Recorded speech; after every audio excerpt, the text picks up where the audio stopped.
Hi, welcome to this edition of Santa Barbara Forum. This is Eric Durak. I'm tonight's guest host, and we are honored tonight to have Miss Michele Weslander Quaid, who is running for the 24th Congressional District. Welcome to the show, Michele. Thank you. So we talked a little bit before we went on air about the just tremendously eclectic career that you've had. But I first want to start out by saying that you're sort of a local Santa Barbara. You grew up in Santa Barbara as a young girl. Tell us a little bit about that. I did. I was blessed to grow up in the lovely American Riviera here in Santa Barbara, and I stayed here through 8th grade, and so was able to grow up with the beach and the mountains and all this has to offer. My mom was a single parent. She dropped out of Santa Barbara City College when she had me, and raised me on her own, and ultimately it was the rent increases here got to the point where it was unaffordable. So right before we left with my grandparents, Reverend Glenn Weslander, who pastored churches here, and he was a carpenter as well, and then we moved to Seattle. And you were fortunate enough, and you told me a little bit, now you have a degree in engineering. Elaborate a little bit on that, because that's like high level stuff. So I earned a degree in physics and engineering science, a double major from Seattle Pacific University, and then went on to the Institute of Optics at the University of Rochester, New York, where I earned my Master of Science in Optics. Okay, so you graduate trained, and again, high level, because I have a graduate degree in physiology. I know when you get to that level, I mean, that's the hardest, that graduate work is like, ooh.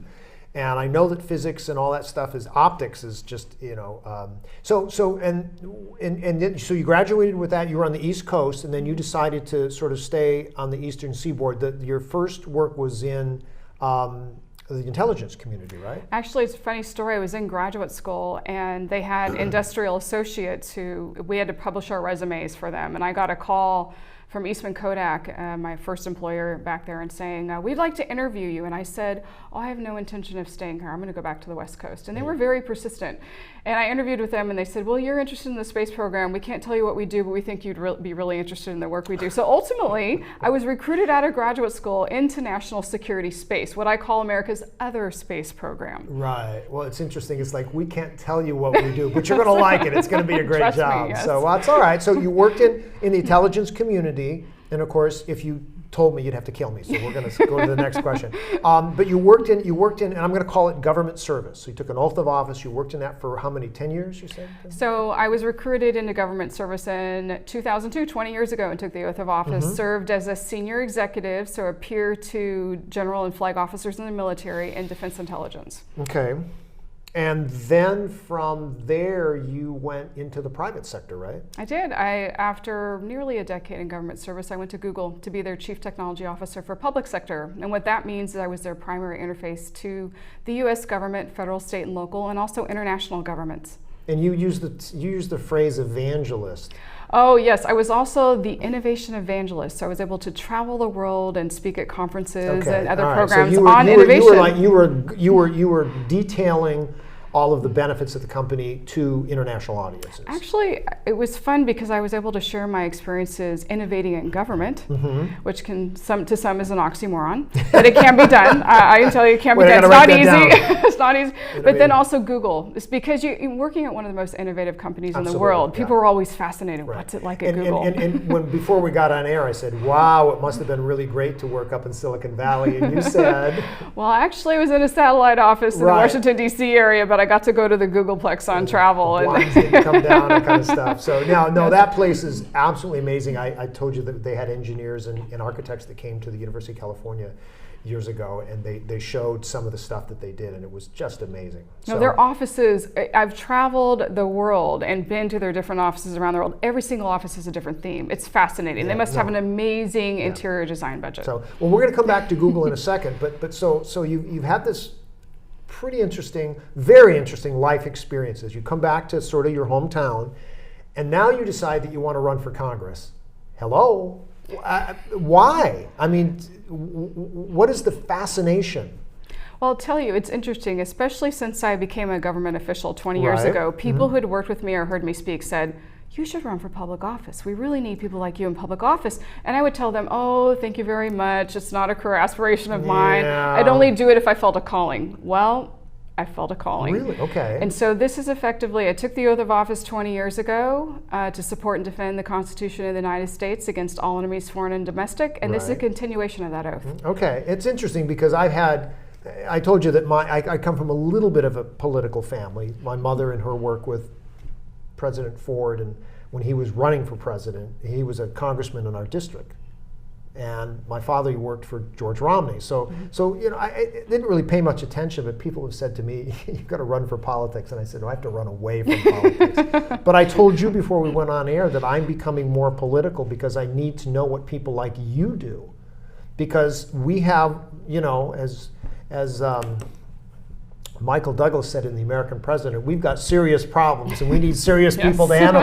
And I think that the whole issue of politics right now is people collecting paychecks, and that has to change. And when I first met you, I said to myself, she's a little bit different. You can pick them out. You know who's different than your lifers. And with your experience both in high-level government work and high-level private sector work, and I know you had said to me, really, really smart, maybe too smart for politics, but no, maybe it's the right time for smart people to get back into politics. Well, I've said, right now, we need patriots in public office, not politicians, especially not career politicians.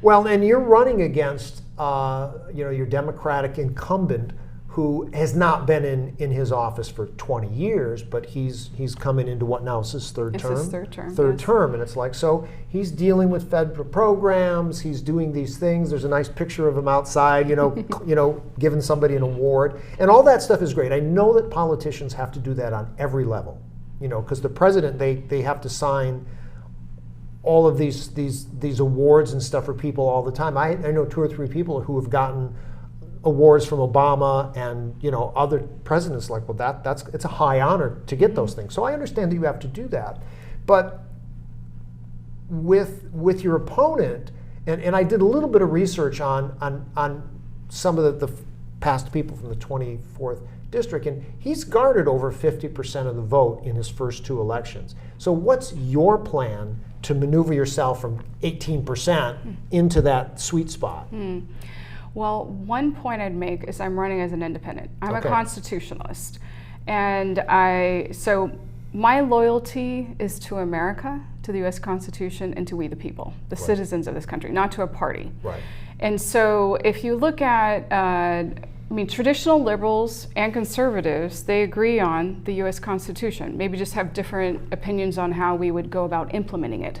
And a lot of people I've found that are in what California now calls no party preference, they feel disenfranchised from the parties. That this it's on the Democrat side, it's not JFK's Democratic Party anymore. On the Republican side, people are like, where's, the loyalties, they feel like maybe they're compromising and they're not supporting an America First agenda. And so I believe it's time for, we have someone who is in touch with the citizenry, is not wanting to be part of the political elite, someone who recognizes that the government derives, I like to quote the Declaration of Independence, is that we have, hold these truths to be self-evident, that all men are created equal, that they're endowed by their creator with certain inalienable rights, and among these are life, liberty, and the pursuit of happiness, and that to secure these rights, governments are instituted among men, deriving their just powers from the consent of the governed. Right. Where I think a lot of people feel like, what are these government officials doing? They're violating my constitutional rights. Right. They're not operating in their constitutional authorities. They don't have my consent to do what they're doing. But interestingly enough, I'm going to take the constitutional authority and I'm going to put it here for a second. I watched a video of a congressman on YouTube 3 years ago, and it was his first interview as a congressman. He had been in office a little less than a year.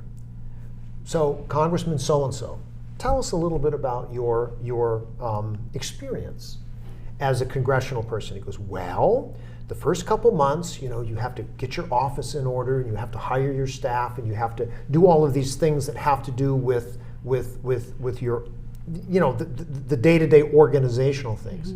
He goes, but then, you have to go over to such and such a building and you have to talk to the people in the Democratic committee. And what they tell you is, you have to go to this other building a few days a week and you have to start dialing for dollars because your election is less than 4 years away. So you got to be on the phone with donors. And he said, I spent almost half of my time on the phone with donors. And I said, you got to be kidding me. And he says, essentially, that's how it runs.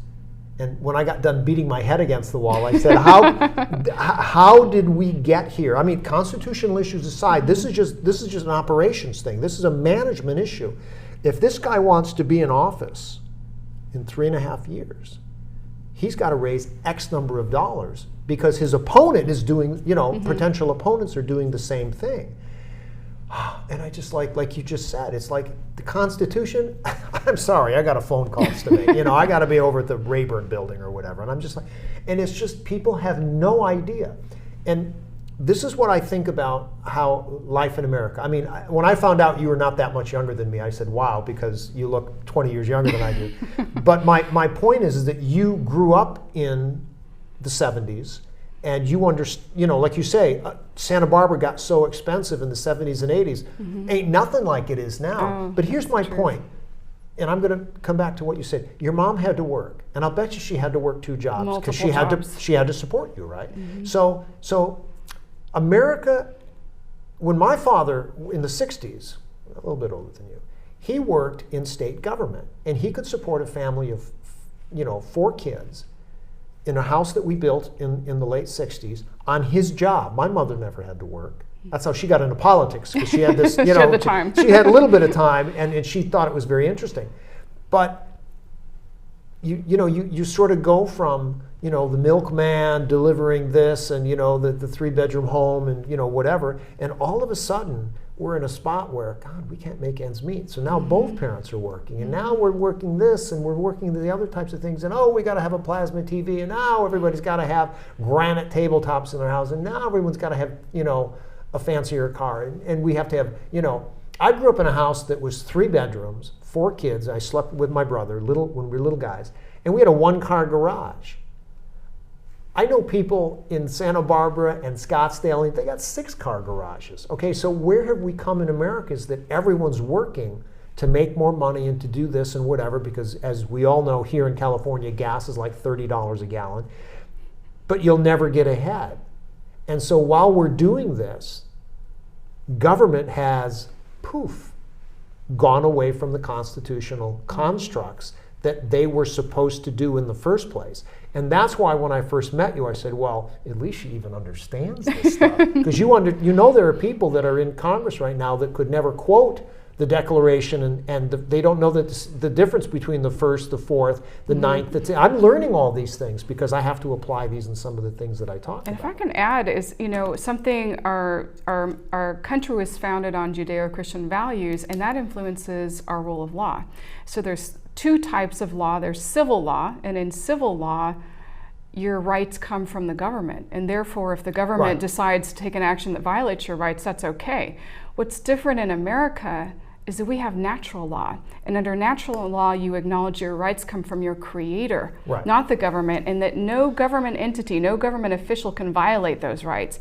And I believe a lot of people serving in public office, they haven't read the original documents, they haven't read the Declaration, they haven't read the U.S. Constitution.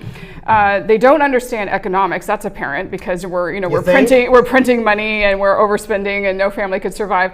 And so going back to basics is understanding the foundational construct of our nation. And then the Constitution puts limits on government intentionally because America was founded on the concept of individual liberty and self-governance. And a lot of people in government right now are operating either in violation of those bounds or just in ignorance of them. Well, I would say, I'm not going to point a finger at all these people and say, oh, they're stupid, or they're trying to, like I say, this guy, when he didn't know when he ran for Congress that he would have to spend 30 or 40% of his time dialing for dollars. It's how the job has evolved. And it's frustrating because people, when you get into places, they tell you to do things like, you hear stories about the rock stars. Oh, I got this #1 hit, whatever. And then all of a sudden they're on the road and it's the stage manager telling them everything they have to do. Go to the bathroom, you got 5 minutes. All these kind of things. So you lose control over that stuff. So we, the people, have sort of lost control over some of our manifest destiny because we've allowed more and more government agencies to take over these day-to-day operations. When people tell me about government, I say, I don't care about some of the stuff that you're doing. Fix the roads. That's your job in government. It's not sexy. And you hit on something too. Is what, fix the roads? Our founding documents talk about the core role of government. Right. Which is to take care of government. It's basics, provide for the common defense, promote the general welfare, right. and you can continue on. And the government's got to the point, if we have elites trying to dictate every last detail of our lives, including how much water comes out of our faucets and what type of light bulb we use, and they're totally ignoring our southern border, for example. The #1 responsibility is to we the people and protecting our security, and our southern border is wide open. Right, but I'll also tell you that I'm going to stay with water, the most precious resource on the planet. And when you look at the controlling of our water here, like in California, water is life, the lifeblood of the state with agriculture and all this other stuff. Absolutely. And then you hear about companies like Dasani and PepsiCo who have purchased land in certain states. Michigan is one of them, and they're actually siphoning off aquifers to the tune of millions of gallons of water.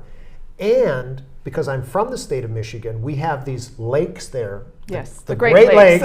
And there are literally, I read in the Lansing State Journal 9 years ago that China has oil tankers that they literally go around the Panama Canal, up through the St. Lawrence Seaway, into Lake Huron, and around to Lake Michigan, and they siphon water from Lake Michigan every day, tens of thousands of gallons per oil tanker, which is empty. It's now water, and they have bladders on the top, and it's free water. There's no, and it's like, well, wait a minute. If the common defense is part of this, is like, this is our water. We're happy to sell it to you, but now you're just taking it for free because there's nothing in place for the. And it's so funny that when the common defense just doesn't mean everyone's got to stand at the ready with a bayonet in their hand, but it's almost like these types of issues. And this is kind of a big deal with when you say you work at Google, because a lot of people have problems with Google, with security issues and all those kind of things. And I'm sure we could spend another hour or two talking about those things. But it really, and that's one of the questions that I talk about. We're going to detail that in a couple minutes, but I'm going to come to the next question. I've always felt that Santa Barbara County, and now I know that the 24th district is up to San Luis Obispo, and also all the way into Oxnard, right? So you actually do Santa Barbara County, San Luis Obispo County, and part of Ventura County. So that's the 24th district, and I've always felt that like everything here was Democrat, everything here was liberal. I was in shock when Randy Rouse became mayor, because we know him from his restaurant for years and years. Wonderful, his restaurant thing there.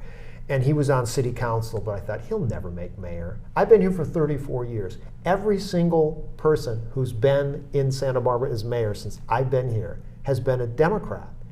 I'm like, it's just, he doesn't, but he won. And I'm like, okay, so I'm starting to see, which is why there's hope for you. You know what I mean? It's like this whole thing about the Democratic machine, that was called the machine, is starting to, now there will be, I'm not going to say a crack in the fissure, but an opening for people with different ideas. I think that we are, even though it's a rough time in American history on a number of different things, I think that the door is open for different types of philosophy. So you are actually entering this whole paradigm at a pretty good time. So my next question is that we did have some Republicans, and you're not a Republican, you're an independent, but Alton Gallagher and Andrew Seastrand, they represented and they got a certain amount of the votes. And that's what I'm trying to think is like, if you can get to a certain percentage, put me in, coach, this could happen to you. So I'm pretty sure that every day when you get up, it's like, I'm not running to get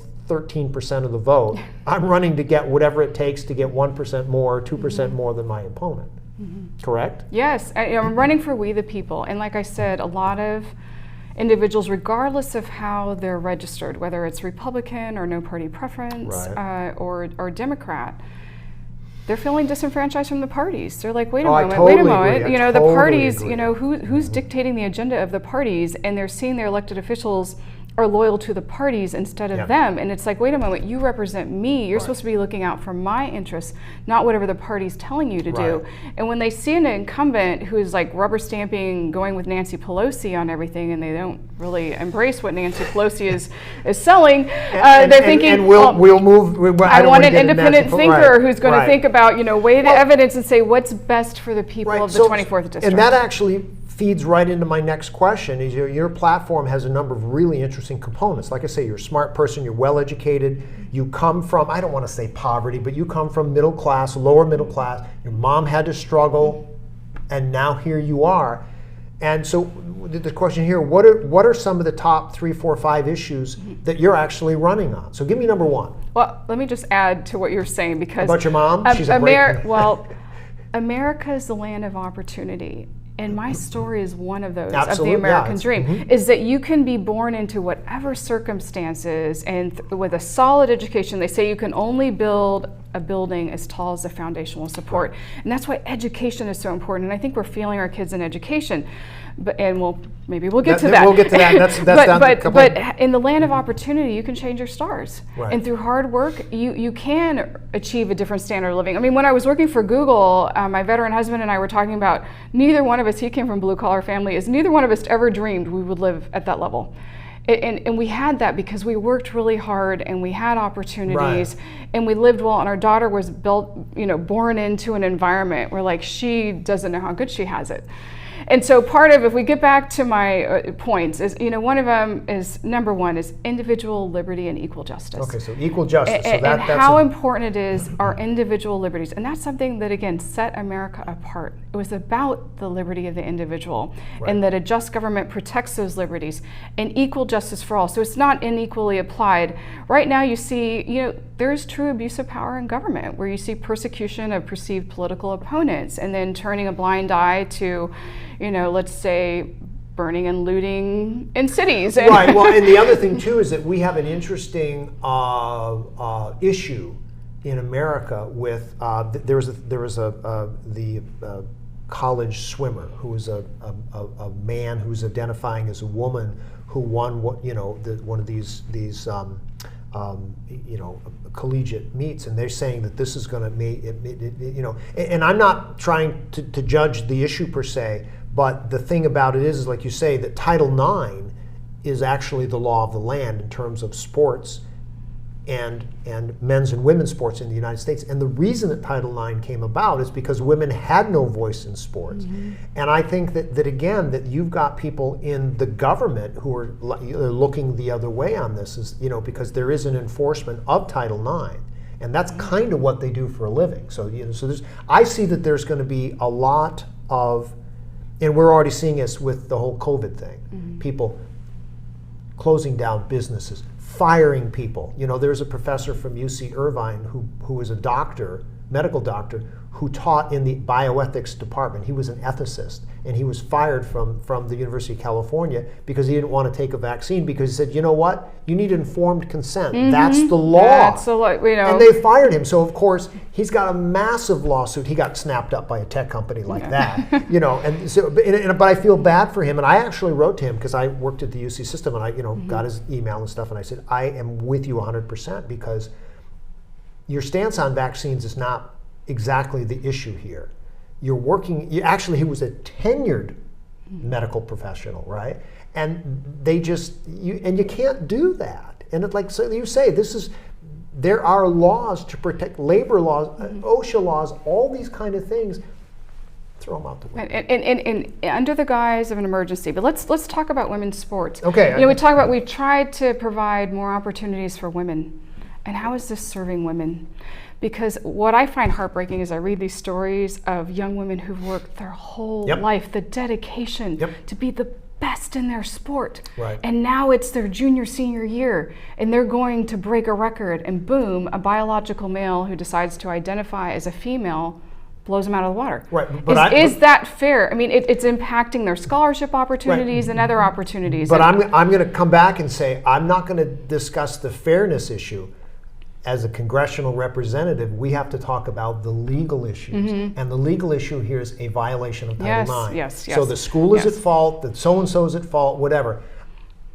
I'm not going to wag a finger at the biological male who's identifying. I'm not going to do that because it's a little more complicated from a personal issue as opposed, but from a legal issue, it's pretty solid ground. And that's why we hire elected representatives. And my people mother, who need to know the laws. Exactly. My mother, when she has problems with companies, because she worked in politics, she calls a representative. Nobody I know calls the representatives as much as she knows these people. She called the office. She had a problem a few weeks ago. She goes, I called Congressman so-and-so's office in Lansing. And they called the company. They called the company and they worked for her. Now, when you say that the representatives don't represent the people, I think that part of the responsibility is that people don't understand how they can be represented.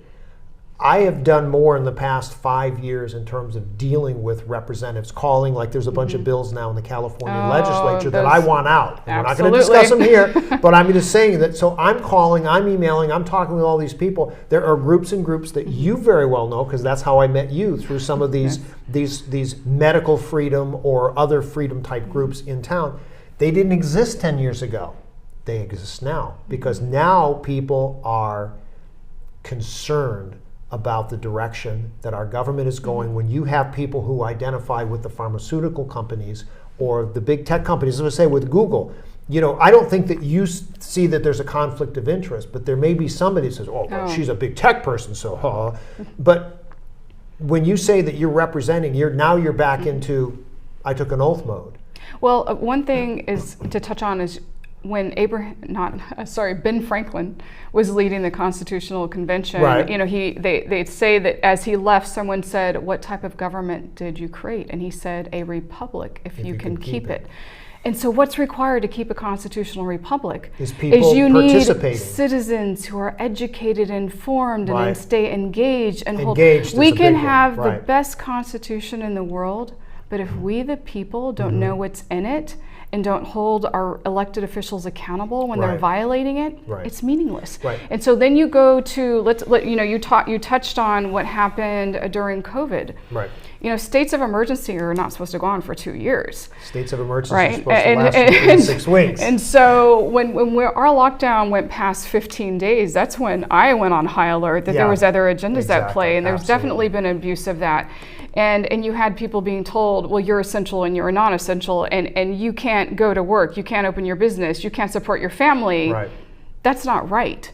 And so it's violating individual liberties. And then when you get to the mandates, yes, we have laws, we have the U.S. Constitution, we also have the Nuremberg Code that says you cannot mandate something that's experimental. And there must also be informed consent. Which is what we talked about. And so they were violating that in spades across the board. And a lot of people, again, don't realize that what's out there now is an experimental gene therapy in third phase clinical trials and is only under emergency use authorization. Therefore, it cannot be mandated. That's illegal, it's unconstitutional, and it violates the Nuremberg Code. Right.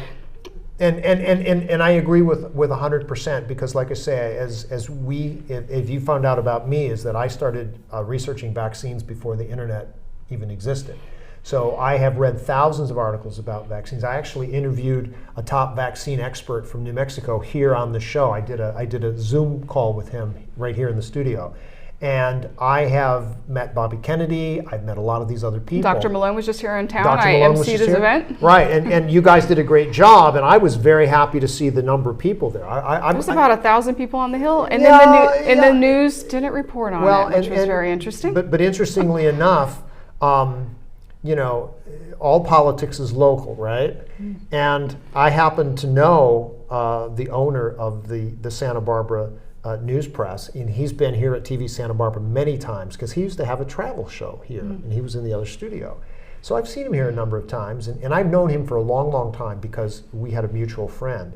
And he had asked me to write a letter, or not a letter to, but an op-ed piece for the news press. So when the woman did sort of an unfavorable thing about the event, I wrote to him and I wrote to her and about 40 other people, and I said, you asked me to write an op-ed piece, and I'm going to take a shot at this. And so here it is. And of course, I've done this dozens of times to newspapers all over the United States. And so I'm waiting for that to get published. But like I say, it's to get back to your original thing is that people have been working like your mom. Your mom was not involved. I'm going to bet you 25 cents in my pocket that your mom was not very politically active in this community back then because she had to work. No, and something you talked about, where you talked about people working multiple jobs to get ahead or get the better car or the better house.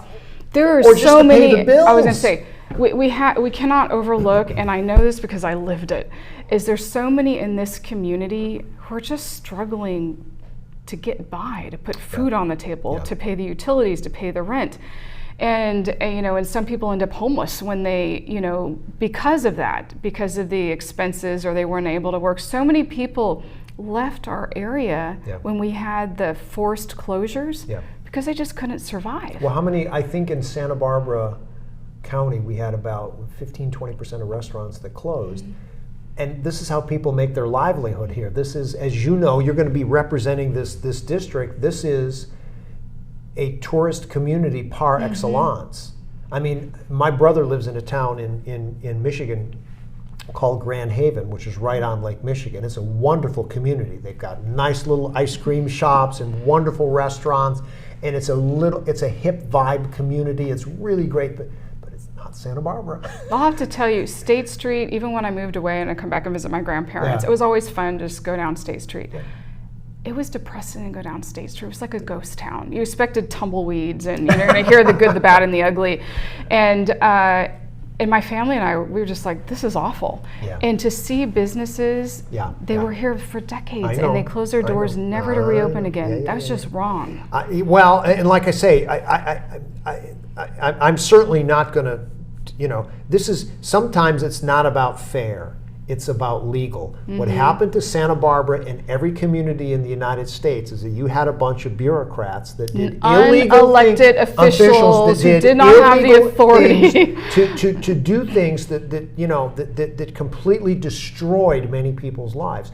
I was very fortunate that I was still at the university. I got a regular paycheck, but I got to tell you, I had some friends that lost their job and they were out of here. And you hit on something, is these unelected bureaucrats stayed in their comfortable government jobs and kept pulling a paycheck, while the rest of us who did not have government jobs, maybe were getting an income, maybe not. Right. And still had to pay the rent at they're releasing for their store or something. I'm self-employed and so now, they were insulated. They were making, and I'll tell you, I worked in government.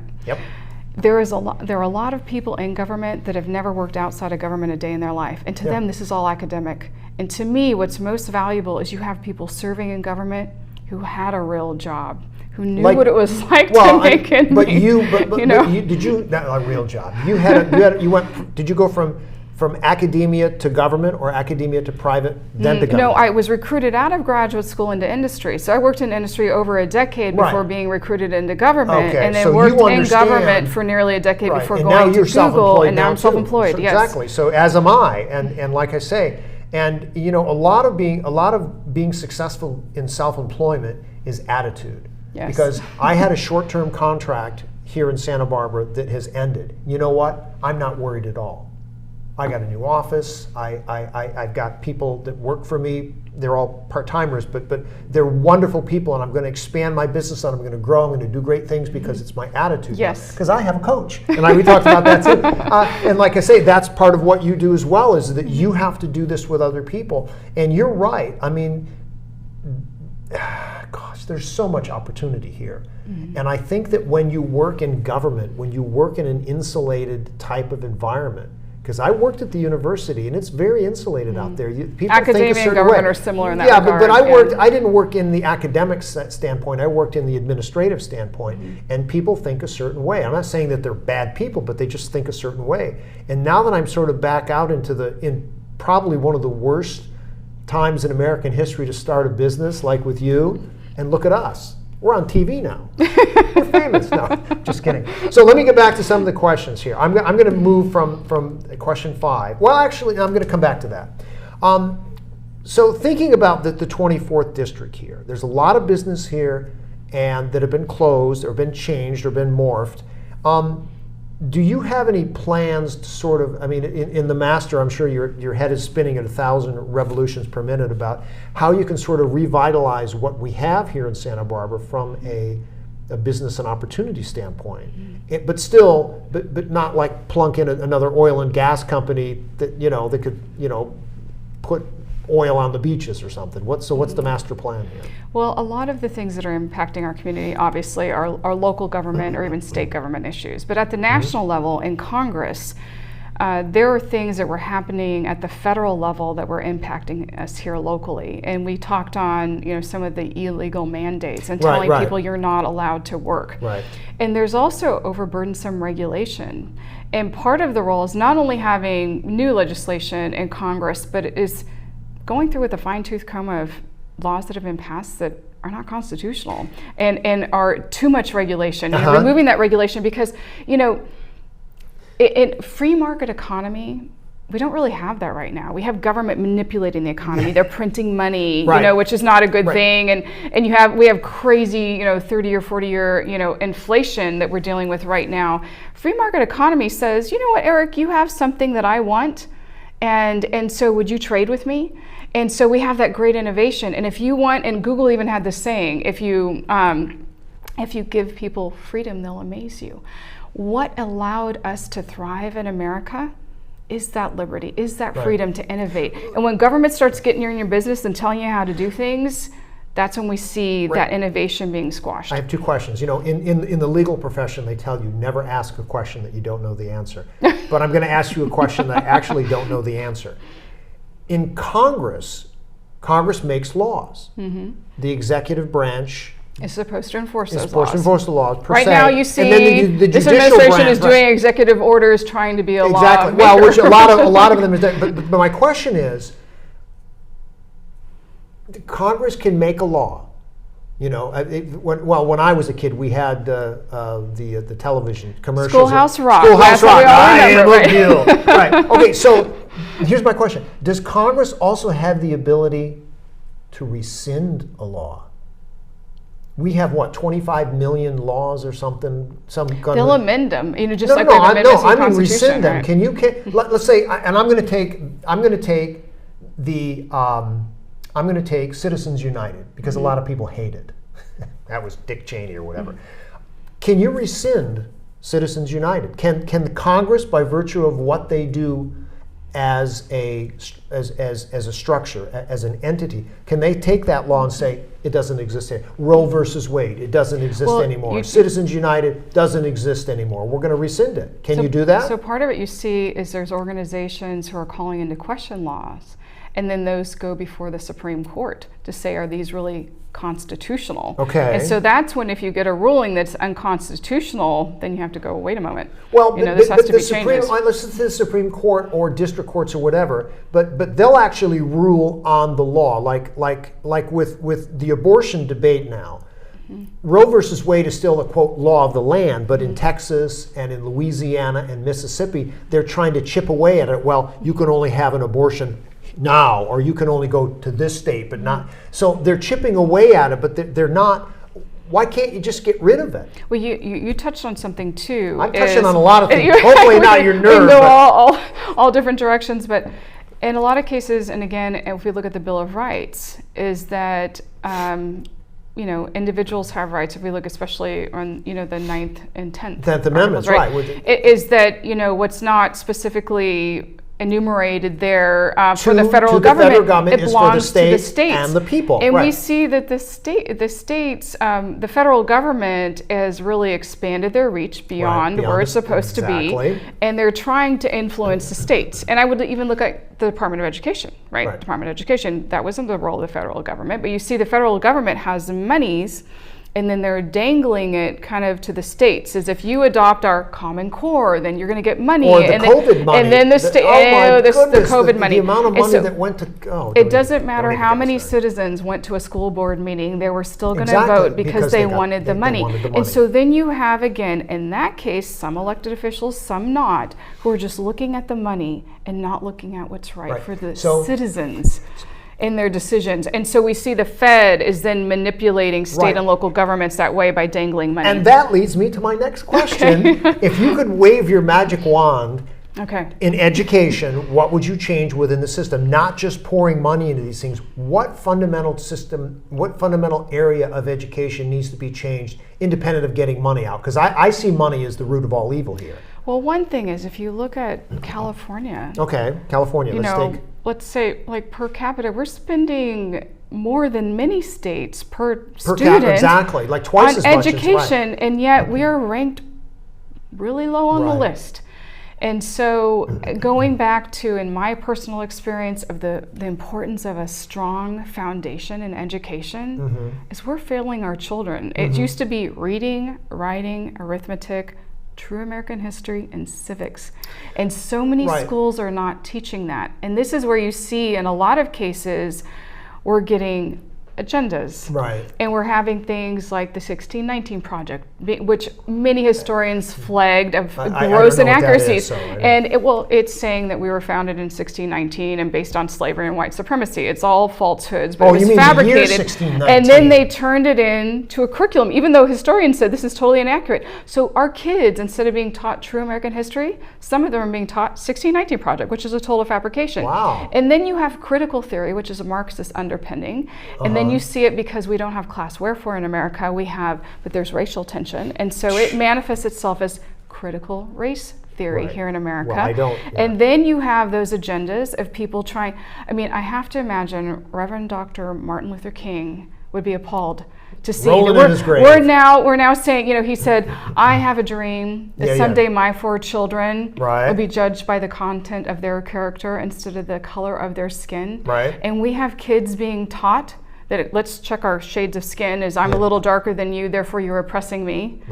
And so there's victims and oppressors. I mean, that's the new plantation, is keeping people in this victimhood mentality instead of recognizing America's true American history, again, is that it's the land of opportunity, that you can change your stars. And so I think that we're failing our children because we're not teaching the basics. And not ensuring they have that solid foundation, because without that, and if we even go, we have a lot of Spanish-speaking people in our area. And when we teach them natively in Spanish, that hurts them ultimately when they go to get jobs because they haven't mastered English. And so I think we should be making sure that all kids, before they graduate, have a mastery of English, because that's going to expand their opportunities when they leave school in the trades. Well, and I look at education. I mean, I have an undergraduate in education. I have a master's in more of a physiology, and then I studied public health as well. And out of all the things that I studied in my career, I actually had the least amount of, quote, respect for the Public Health Act, because I could see it was just like a political thing. But I want to come back to what you teach kids. And yet reading, writing, all those things are important. I was not great in math until I decided I was great in math. But but this is why I decided the decisions. When I was in school, I got into band in high school. Didn't study music very much when I was a kid, played a little piano, but I got into 2 things that I thought were very important to my development. One of them was band. Because, and this is what I'm going to tell you, in band, you can't be 85% correct. You can't get 85% of your right, or you miss 15% of your notes, and you're never going to solo again. You have to be not just 100% correct, but then you have to express yourself within those notes. You just can't play them. You have to express them, and that's why people become great musicians. And I know that my sister-in-law, who was a music instructor in Michigan for many, many years, she had this wonderful saying in her house. She had this little plaque in her house. She says, where there's music, there's harmony. Where there's harmony, there's peace. And that's why I think that it's not just reading, writing, arithmetic. And I was in theater in high school. Can you So tell? was I. Can you tell? Hey. I was actually, people don't believe this now, I was shy as a kid. And it was when I left Santa Barbara and went to Seattle, I thought, I have to overcome the shyness because I have to make new friends, but I loved the theater. Right, and the theater for me, I thought I was going to be an actor.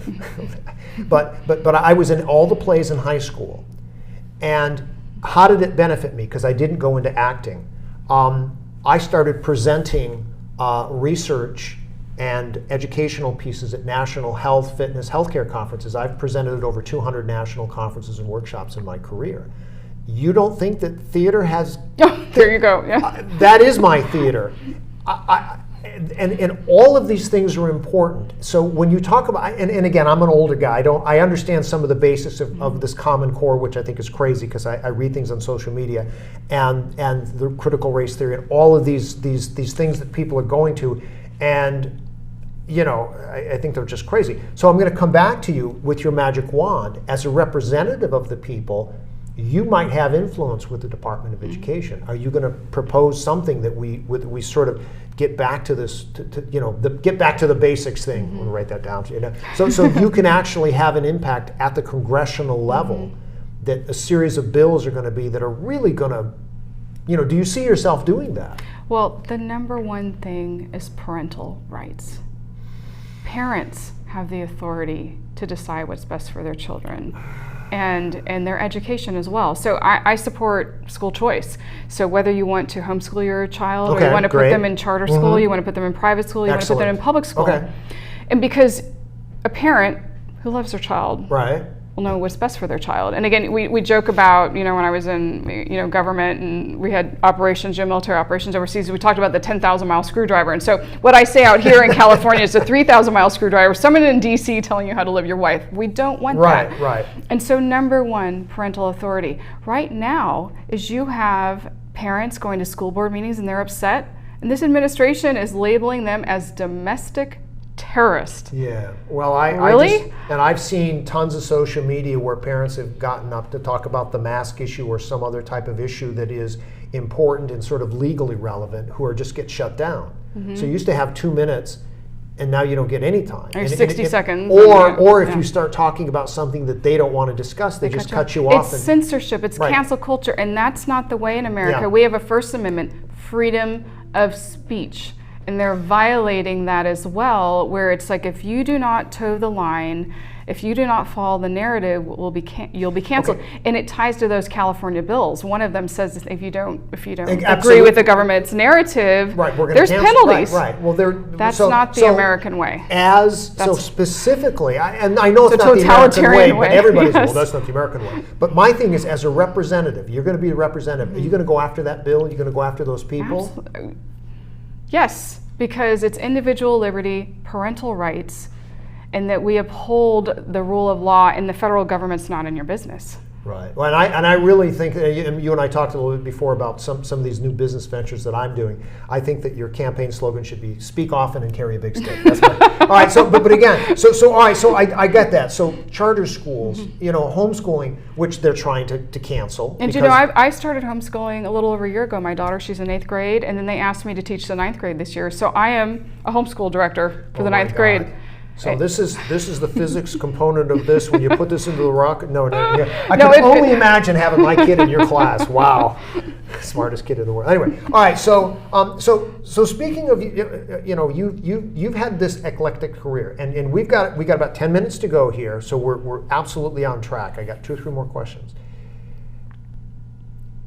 Security is also a big issue in the United States, and every time I go to an airport and have some guy fondle my backside, and I actually worked with a guy who was a Santa Barbara police officer, and I said something to him once I had come back from the airport, and he says, "There isn't a police officer in the world that's going to frisk you as long as these people. There is absolutely no legal or physical reason why they have to run their hands up and down this and on your women for breasts and all this other.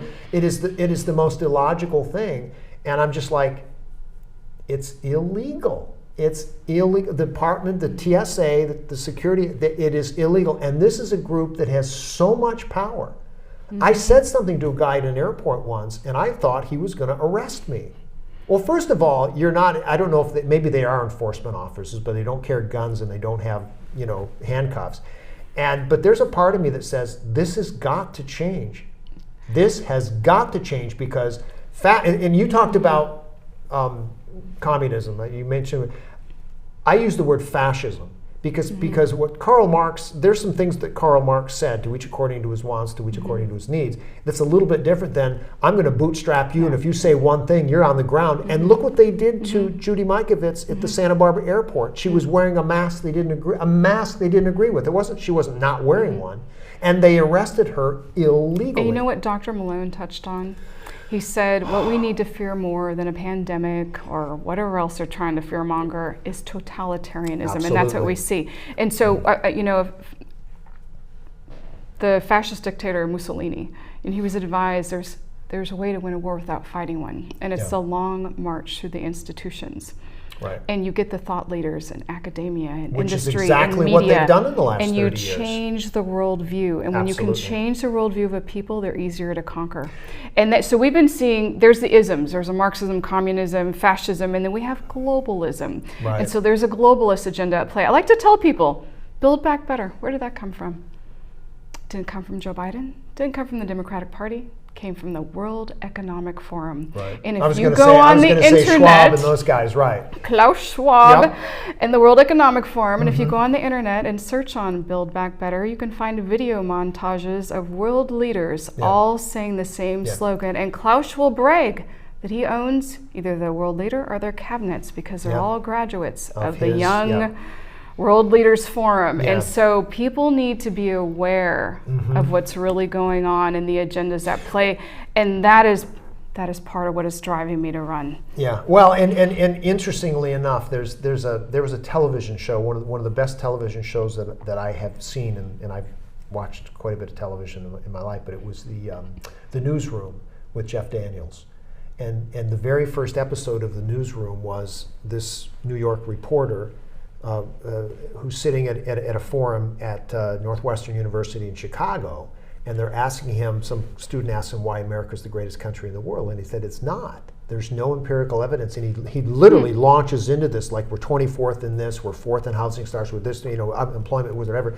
And it's like he says, we lead the world in only 3 things, and the first one was the number of incarcerated citizens per capita. And then the last one was defense spending, where we spend more than the next 23 countries combined. 22 of them are allies, and and it gets you to think about this stuff. Is like, defense is important, but not at a certain expense. You know what I mean? It's like, and some of this stuff is just part of government.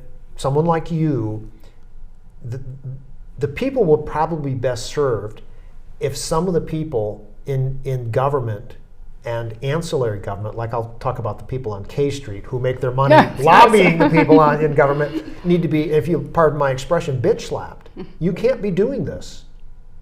Because I don't know.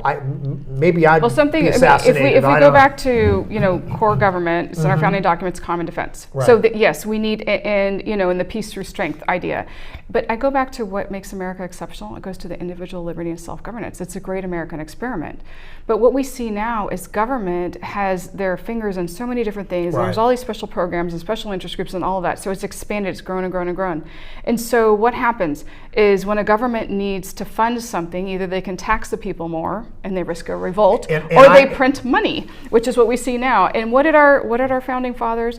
The more I study history, exactly, and see what's going on now, I appreciate their wisdom and discernment and their insight. They were pretty smart. Because they understood totalitarianism. They were pretty smart. They also said currency is gold and silver, and we went off the gold standard and we went to the Federal Reserve, and now we just print money at will. Right. And you see our national debt went over $30 trillion, but did you look at the unfunded lines? It's nearly $165 million. This is not only an economic issue, it's a national security issue, and it's a moral issue, because we are creating a debt that we are saddling our children and their children with, a debt they cannot repay. I look at the American experiment.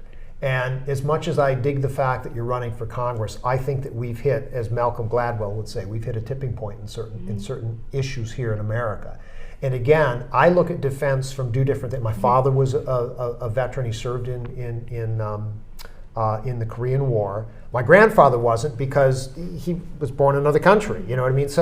But I look at, like you say, what we're spending our money on, and this is what people will say. Well, you work for the intelligence community, and look at the NSA, and look at these black ops things, and look. I mean, it's like it is almost mind-boggling to say that we've got CIA assets, and we've been involved with 31 conflicts since World War II.